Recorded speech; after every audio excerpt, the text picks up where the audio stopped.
José Antonio Villatoro. Esto, bueno, por delitos de homicidio, desaparición forzada, en fin, algunos otros que están relacionados también con las cuestiones de corrupción. Y sabemos en un estado donde se ha situado una cuestión de crimen durante los años anteriores.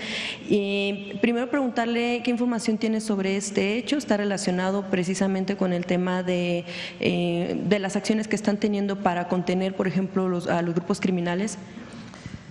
Es una acción que tomó la Fiscalía de Justicia del Estado de Chiapas. El jueves quizá puedan dar más información sobre qué bases está esta orden de aprehensión que se giró, pero tiene que ver con una estrategia de cero impunidad, no importa de quién se trate. Es como lo relacionado con el Estado de México y saber, bueno, preguntar primero eso y saber si también con la información que recibe de los estados pudiera haber otro tipo de operaciones así en alguna otra entidad, qué reportes tiene o de qué estados pudiera haber. Esto proviene de las investigaciones, no es que haya presuntamente un presidente municipal, no. Esto viene de investigaciones que se hicieron, sea por extorsión, sea por algún homicidio, por alguna desaparición. Entonces, al hacer las investigaciones, ahí sale la posible colusión de algún servidor o algún funcionario público, porque no se les puede llamar servidor público, ni un funcionario. O quién sabe, porque tampoco funcionan, ¿verdad? No sé cómo les podemos llamar cuando hay colusión con el crimen, pues delincuentes, presuntos, porque se tiene que demostrar su inocencia, que por cierto, bueno, entonces viene de las investigaciones. Si hay colusión de alguna autoridad, pues entonces se sigue la investigación y tiene que haber suficientes pruebas para que un juez otorgue una orden de aprehensión. Esto es importante porque también se ha dicho mucho de la prisión preventiva oficiosa. La prisión preventiva oficiosa no quiere decir un régimen de excepción, no quiere decir que no se investiga y se detiene a alguien y se lleva detenido, no. Quiere decir que hay ciertos delitos que están establecidos en el 19 constitucional, en donde si se llevan suficientes pruebas del Ministerio Público a un juez y un juez otorga una orden de aprehensión, el presunto delincuente tiene que librar su condena dentro de prisión, dentro de un centro de detención. Pero eso no quiere decir que no se tengan que presentar las suficientes pruebas por parte del Ministerio Público a un juez, para que el juez determine si se hace una orden de aprehensión o no. Eso depende del juez. Lo que el juez ya no puede determinar en esa particularidad de los delitos es si lleva su juicio en libertad o en prisión. Pero eso no quiere decir que se detiene a alguien por el solo hecho de suponer que es un delincuente, no. Tienen que presentarse las pruebas ante un juez por parte del Ministerio Público. Aunque la queja es que se menciona que antes de demostrar si se cometió o no el delito estaría bajo orden. Llevaría su proceso. En la prisión preventiva justificada depende del juez si lo lleva en prisión o no, es a criterio del juez. Pero hay ciertos delitos que consideramos que frente a la situación que vive el país no deberían estar a criterio del juez si lo lleva en prisión o no. Pero eso no quiere decir que no se tengan que llevar las suficientes pruebas para poder determinar si merece una orden o no de aprehensión. Entonces, muchas veces al juez, y ahora sí hablando a favor de los jueces, se le pone en riesgo frente a una persona de la delincuencia organizada. Si el juez tiene que determinar bajo su criterio si lo lleva en prisión o no. Entonces se dice, en estos casos, la extorsión ahora, por ejemplo, de demostrarse que la persona está extorsionando, no puede llevar su proceso en libertad, la tiene que llevar detenido.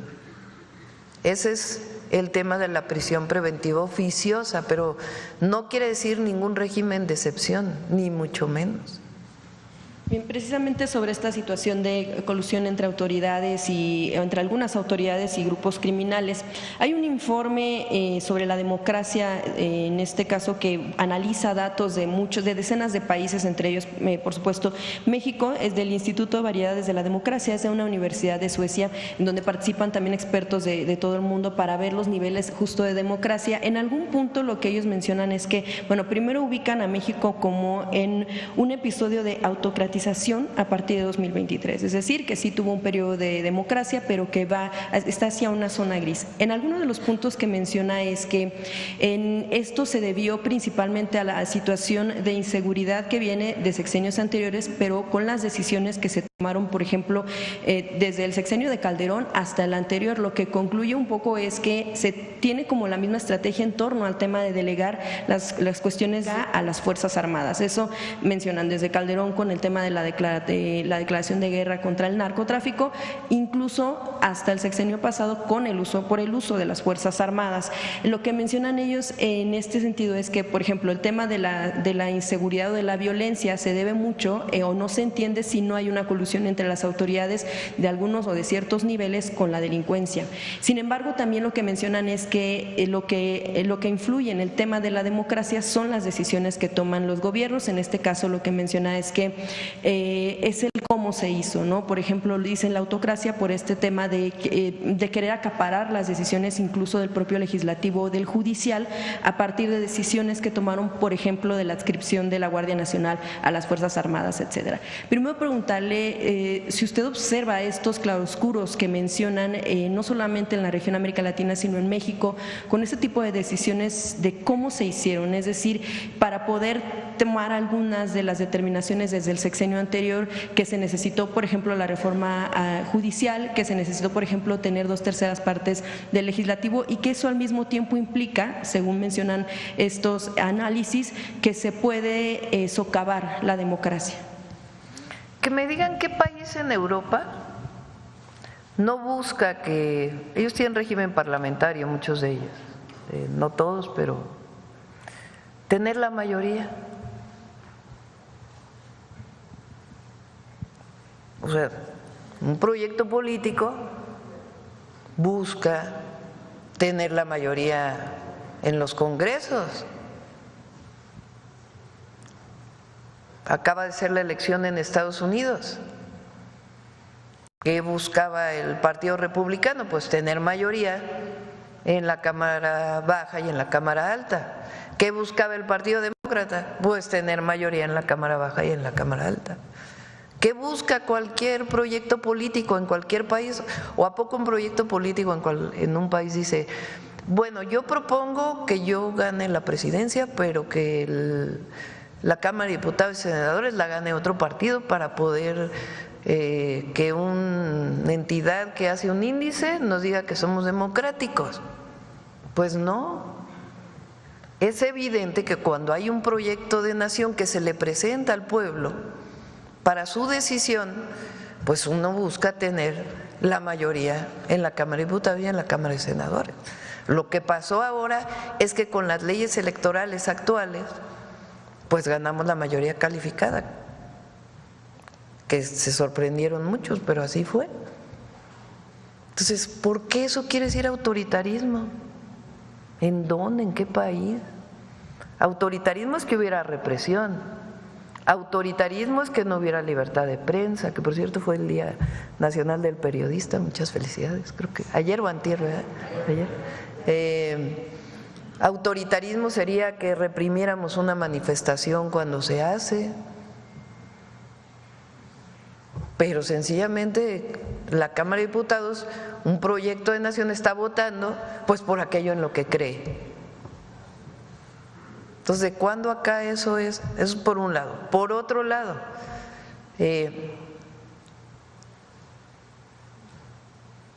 dicen, por un lado, que critican pues que hay inseguridad en México, violencia.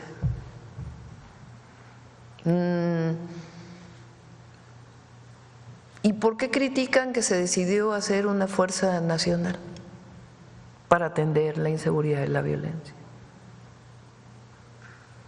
Que está dentro de la Secretaría de la Defensa Nacional, sí, pero no es el Ejército, es otra fuerza distinta, con otro comandante,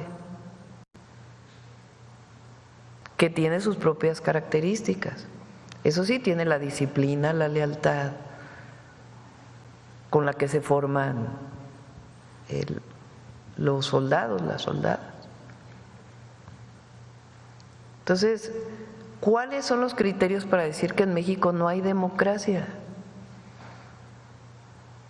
Que desapareció el INAI, bueno, no desapareció la transparencia, desapareció un organismo que se había dedicado a la corrupción, entre otras cosas.